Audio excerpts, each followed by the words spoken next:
चिन्नुहुन्छ राम्रोसँग? चिन्छु किन नचिन्नु। चिन्नुहुन्छ? चिन्छु। को?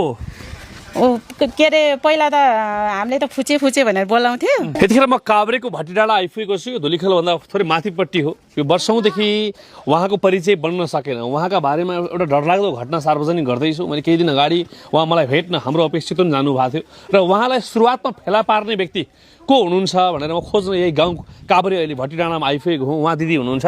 दिदी नमस्कार है। आराम हुनुहुन्छ? हजुरको शुभ नाम? मेरो रेणुका तामाङ। रेणुका तामाङलाई थोरै उठेरै बोलाउँ कि जस्तो लाग्यो। आराम हुनुहुन्छ दिदी? आरामै छु। चिन्नुहुन्छ राम्रोसँग? चिन्छु किन नचिन्नु। चिन्नुहुन्छ? चिन्छु। को? के अरे पहिला त हामीले त फुचे भनेर बोलाउँथ्यो तर नाम पछि चाहिँ आकाश भनेर राख्यो। अनि आकाश उसको पछि राखेको नाम आकाश हो। यहाँ आएर राखेको नाम चाहिँ आकाश हो। उसको साँच्चै नाम उसले यहाँ बताएको नाम चाहिँ ज्ञानबहादुर हो। ज्ञानबहादुर बल। ज्ञानबहादुर बल। हजुर। उसको उसलाई हजुरले कहाँ फेला पार्नुभयो? कहिले लिएर आउनु भएको थियो? मैले चाहिँ यो 57 सालमा तल खावामा भेटाएको। 57 साल फागुनमा तल खावामा भेटाएको। यता तल। अनि त्यहाँ भेटाएको। अनि त्यसरी भेटाएर चाहिँ यहाँ ल्याएको। यहाँ ल्याउँदा त्यस्तै 7-8 वर्षको थियो।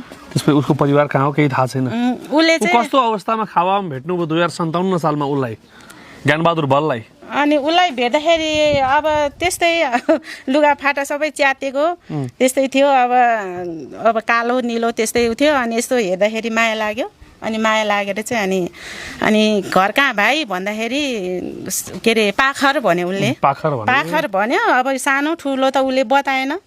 अब 2टा पाखर छ भन्छन्। अनि उसले पाखर भन्यो। पाखर भनेपछि अनि कहाँ गएर आएको भन्दा काठमाडौँमा यसरी दाजुले मलाई गलैँचो बुन्न राखेको। अनि गलैँचो बुन्न बस्दाखेरि चाहिँ गलैँचो बुन्न जानेन भनेर मलाई त्यो गलैँचोमा के हाल्ने त्यो रड आउँछ अरे। त्यो रडले नै मेरो टाउकोमा हान्यो। अनि त्यसपछि चाहिँ अनि म भागेर आएको भने उसले त्यति कुरा चाहिँ हामीसँग गर्यो। अनि त्यसपछि अनि कहाँ जान्छौ त यतिखेर भन्दाखेरि खोइ भन्यो। टाउको यस्तो गर्यो। अनि के हाम्रो घरमा जान्छौ त भन्दाखेरि जान्छु भन्यो उसले। ल जाउँ न त भनेर अनि हामीले लिएर आएको हो। त्यति हो। उसले त्यतिखेर चाहिँ ज्ञानबहादुर बल भनेको। अनि त्यो नाम के भन्दाखेरि ज्ञानबहादुर बल भन्यो। अन्दाजी 6-7 वर्षको उमेरको थियो। त्यस्तै हो 6-7 वर्ष। भनेपछि यहाँ कहिले आउने जाने गर्छन् अहिले? अहिले कहाँ बस्छौ ज्ञानबहादुर बल? चितवनको गाडीमा काम गर्छु। चितवन गाडीमा काम गर्छौ। यहाँ घरमा सुरुवात दिनमा उहाँ लिएर आउनु भएको हो। सम्झिन्छौ त्यो दिन सम्झिन्छौ? त्यो दिनमा जुन तिमीले दिदीलाई भने अनुसार कुरा तिम्रो दाइले के काम गर्नुहुन्थ्यो? मेरो दाइ यता हेरेर बोल्दिन आग्रह गर्छु। मेरो दाइले त के पनि गर्दैन। मलाई चाहिँ जस दाइले गलैँचा काठमाडौँ ल्याएर छोडेर गएको त्यति चाहिँ याद छ। घरमा को हुनुहुन्थ्यो तपाईँको घरमा? मलाई चाहिँ अब 2टा दाइले कहिले माथि घर कहिले तल घर आमा पहिला गए त्यो याद छ। सानो नानी झुन्डाएर गएको याद छ। त्यो 2टा दाइले मेरो लागि झगडा गर्ने नछाएर दाइले लास्टमा काठमाडौँ ल्याएर छोड्दै बिजोग बनाइदियो त्यति हो। अनि म यहाँ भागेर यहाँ खावा आएछ। खावा तल होटलमा काम गर्दाखेरि दिलले भेट्नु भयो। काम पनि गरेछ। तलरी चाहिँ केही पनि छैन, केही पनि बन्न सकेन। के भन्न मन छ त? मनको पीडा जुन अहिले मलाई पीडा पुग्दै थियो, मनको पीडा के भन्न मन छ? म त के भन्नु भने उहाँहरूले अब मलाई नपाल्नु। उहाँहरूले सानैदेखि आफ्नै छोरा आफ्नै भाइ आफ्नो रगत जस्तो गरेर पाल्नुभयो। अब बिचमा म भागेँ। सानो बेलाको उमेर त्यही बेला मोबाइल भन्ने थाहा थिएन, नेपाली भाषा थाहा थिएन। आउने जाने गऱ्यो। मेरो अब त्यो बच्चाको बुद्धि सकेसम्म मेरो बल परिवार कोही छ भने भेटाइदिन अनुरोध गर्छु। आउनु भन्ने चाहन्छु। अब त्यही हो सर मैले भन्नु चाहिँ। म एकदम बिजोग भएर बसेछु सर। यहाँ अब नेपाली भएर नेपालीको प्रबन्ध नभएर साह्रै दुःख पाएको छ। भोलि काम नपाउला भनेर दुःख नि एकदम सबहरूले पनि गाली गरेर छ। त्यही भएर उहाँहरूसँग सहयोग के हुन्छ कि अब कर्मभन्दा धर्म दिएकोले एकदम बुझ्नुहुन्छ। सानो मैले जे गलत गरेँ त्यो मेरै हो। त्यसको लागि के गर्नुपर्ने सर म भोग्नु पनि तयार छु। सानो बेलाको कुरा अब त्यही हो। न नेपाली भाषा न पढाइ न के थियो थाहा थिएन सर। उहाँले मलाई ल्याएर उद्धार गरेर राख्नुभयो। त्यो धर्म धेरै गर्नुभयो उहाँले। बिचमा अब म शान्तिनुको बेलामा साथीको सङ्गतले गरेर भाग्ने आउने जाने गरेँ। बुद्धि पुगेन सर। यति चाहिँ उहाँले धर्म गर्नुभएको छ। त्यति अब उहाँले अब मेरो परिवार भेटेन भने उहाँले यता भन्छन् गरेर अब हाम्रो कृष्ण भाइको जस्तै एउटा नेपाली हो भन्ने चिन्नु पाओस् त्यति भन्न चाहन्छु। परिचय नहुँदा कति गाह्रो हुँदो रहेछ? गाह्रो त सर अहिलेदेखि म न बाउ न आमा सानो बेलदेखि बाउ आमाको भनेको मैले माया पाएको छ कि सर। त्यो भएर बिग्रेको पनि जस्तो लाग्छ सर।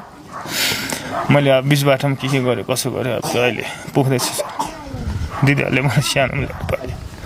अब भोलि मेरो बालबच्चा होला नहोला त्यही साह्रै गाह्रो भयो। उहाँले अब त्यति भनेर चाहिँ मेरो एउटा कृष्ण भाइको जस्तै परिचय निकालिदिनु पर्ने नेपाली हो भन्न गर्व। पाखर भन्ने कुन पाखर याद छ त? अब पाखर भन्दा म दुइटामा गएँ। पहिला म ट्रेकिङ हिँड्दा गइरहन्थ्यो, म गएँ चरीकोट, ठुलो पाखर सानो पाखर सबै गएँ, तर त्यो ठाउँ चिन्नु सकेन। म पूर्व पश्चिम गाडी हिँडेर त्यो ठाउँ पनि चिन्नु सकेन। म ट्रेकिङ गयो, हिमाल चढ्न गयो, त्यो ठाउँ पनि होइन, कुनै ठाउँ विकल्प भएन।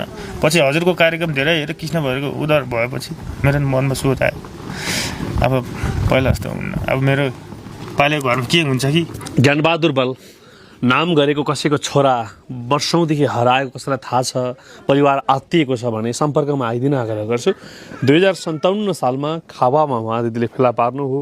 फेला पारिसकेपछि अल्पत्र अवस्थामा हुनुहुन्थ्यो उहाँ, लगाइ त्यस्तो राम्रो पनि थिएन। अन्दाजी 7-8 वर्षको उमेरको एउटा बच्चा फेला परिसकेपछि दिदीले सोध्नु भएछ, तिमीहरू कहाँ हो के हो भनेर भन्दाखेरि, अनि जान्छौ त भन्दाखेरि जान्छु भनेर दिदीले लिएर आउनुभयो। केही समय उहाँ कहाँ बस्नुभयो, अहिले बिचमा फेरि बाहिर बस्ने आउने जाने गर्नुहुन्छ। जे होस् यो परिवारले उद्धार गरिदियो। सर्वप्रथम त म दिदीलाई मनैदेखि धन्यवाद दिन चाहन्छु। उहाँको एउटा इमान्दारिता, उहाँको असल कर्मले गर्दा आज एउटा बल भाइले नयाँ जीवन पाए। सायद त्यतिखेर तपाईँले वास्ता नगरिदिएको भए यिनी कहाँ पुग्थ्यो थाहा थिएन, कतै इन्डियातिर गएको भए उतै हराउँथ्यो होला, केही हुन्थ्यो होला। तर आज यही त छन् नि त। त्यो हिसाबले म बिन्ती गर्न चाहन्छु उहाँको परिवार, बुवा आमा यदि हुनुहुन्न, दाजुभाइहरू हुनुहुन्छ भने मेरो भाइ ज्ञानबहादुर भन्ने हराएको थियो 7-8 वर्षको उमेरमा। ज्ञानबहादुर बल हराएको यतिका वर्ष हो। आज ज्ञानबहादुर के गर्दैछ भनेर परिवारले सोच्दैछ भने तपाईँहरू ज्ञानबहादुर बल उहाँ हो, अहिले यो अवस्थामा हुनुहुन्छ। सबैले मानवीय कर्म गरौँ। आज यो परिवारले संरक्षण गरेर राखिदियो, यसका लागि उहाँको परिवार, बुवा आमा सबै तपाईँका आफ्ना आफन्तलाई म मनैदेखि धन्यवाद दिन चाहन्छु। यही हो मानवताको कर्म, असल कर्म। पीडामा रहेकाहरूलाई खुसी दिन खोज्नु नै जीवनको सर्वोत्कृष्ट कर्म हो, जुन दिदीहरूले गर्नुभएको छ। र तपाईँको परिचय बनाउन म प्रयास गर्छु। म अझै बल परिवार कतै हुनुहुन्छ भने खोजीका लागि प्रयत्न गर्छु। नहातिनु, समय लाग्छ। कृष्ण भाइको बन्दा पनि 9-10 महिना लागेको थियो हामीलाई। यहीँ पनि हामी लास्टमा उसको स्वस्तिका बहिनीको त बुवा त यहीँ भेट्यो माथि, हामी भाटी डाँडामाथि माथि होटलमा सनराइज हो के हो भने होइन। हामी एउटा प्रयास गर्छौँ। माथि पनि आएको थियो। अब दाजुभाइको नाम याद छ? मैले चाहिँ सानोमा उहाँलाई सोम भनेर एखेर पासाङ भनेर पासाङ एकजना दाजुको नाम चाहिँ उसले पासाङ भनेको थियो। अनि अरू के भनेको थियो? अरू केही भनेन। हामीलाई चाहिँ पासाङ भनेको, अझ मैले त त्यतिखेर एउटा मात्रै दाजु भनेको त, उसले अहिले त 2टा छ अरे दाजु, अनि एउटाको नाम चाहिँ त्यही पासाङ चाहिँ भनेको थियो। अर्को के हो? त्यो दाइको नाम चाहिँ एउटा दाइको नाम उसलाई थाहा भएको पासाङ हो। पासाङ बल कतै हुनुहुन्छ, कुनै अवस्थामा हुनुहुन्छ भने तपाईँहरूको भाइ ज्ञानबहादुर बल अहिले परिचयविहीन भएर पीडादायक जीवन जिएका छन्। गाडीमा हिँड्छन्, 2-4 पैसा त कमाउलान्, तर उनको जीवनको कुनै टुङ्गो छैन, कुनै बाटो छैन, कुनै प्रमाण छैन। भोलि अप्ठ्यारो पर्दा सायद उनले उपचार पाउन एउटा अस्पताल गएर भर्ना हुने नाम पनि छैन उनीसँग। त्यसैले बिन्ती गर्छु सबैले मानवीय कर्म गरौँ। म यतिखेर धुलीखेल यो भटी डाँडामा आइपुगेको छु। यो परिवारलाई फेरि पनि धन्यवाद दिन चाहन्छु।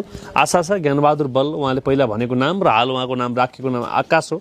आकाश ज्ञानबहादुर बलको परिवार खोज्न हामीले सफलता पाउनेछौँ। यो मानवीय प्रयास संसारभरि पुगोस्। उहाँको परिवार आफ्ना आफन्ती कहीँ हुनुहुन्छ भने हाम्रो सम्पर्कमा आइदिनु होला। नमस्कार।